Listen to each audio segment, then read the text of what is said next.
Okay, we are into part 2 of the biggest mistakes that people make when marketing their music independently.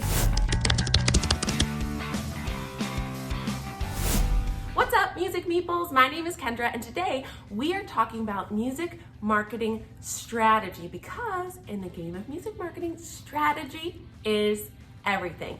Let's get into it. We are into part 2 of the biggest mistakes that people make when marketing their music independently. If you didn't get a chance, I will link to part 1 because we have some really key first steps that you have to do. Now let's get into the second phase. The next mistake that people are making with their music marketing strategy is they aren't posting intentionally. So often we can get overwhelmed and think we have to post more and more and more and more and more. So you want to have 3 TikToks a day. I mean, yes, that doesn't hurt, but it doesn't necessarily help either.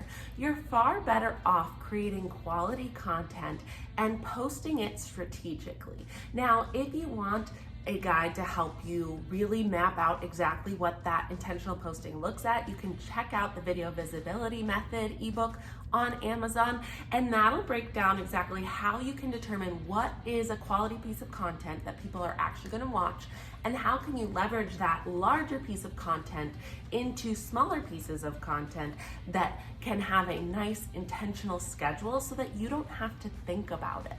For example, I bulk record my videos and then schedule them out and edit them over the next 6 months so that I don't have to obsess over social media.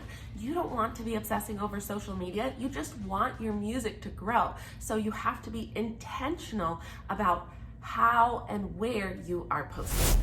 The other mistake that musicians are making is they fail to continue to learn. Professional development is a key component of success. If you are a musician, you are running a business. When is the last time that you read or listened to a nonfiction book about how to run your own business? Educating yourself on the psychology of marketing and the emotional aspects of the user experience is going to have a much greater impact in growing your business than just becoming a greater musician. It really is a business, and so you should be continually learning. If you are not reading one nonfiction book a month, then you're probably not doing everything that you can to improve the performance of your music marketing. The next mistake that most people are making is they aren't identifying what is working. In other words, they aren't even looking at their analytics. Every single social media platform has amazing analytics tools that are just included for free, where you can go in and you can see what pieces of content are working, which ones aren't. If you aren't going in and learning about analytics yet, you need to be, because otherwise you're wasting your time making videos that people don't even really want. I do have a separate video that goes in depth into the analytics. And the last mistake that most people make when they are doing their music marketing is they aren't giving it time.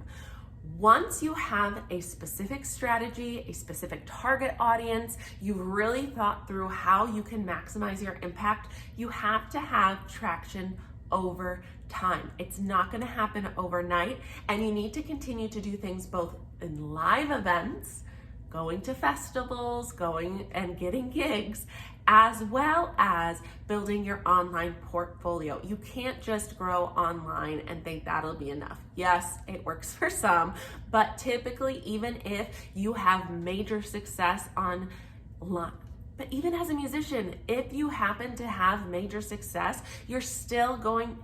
Even as a musician, if you have major success online, that is going to translate to live performances. So you might as well get out there, get into the community, build yourself an audience in person, and give your social media time to grow. And that is how full picture your music marketing strategy is going to be perfection.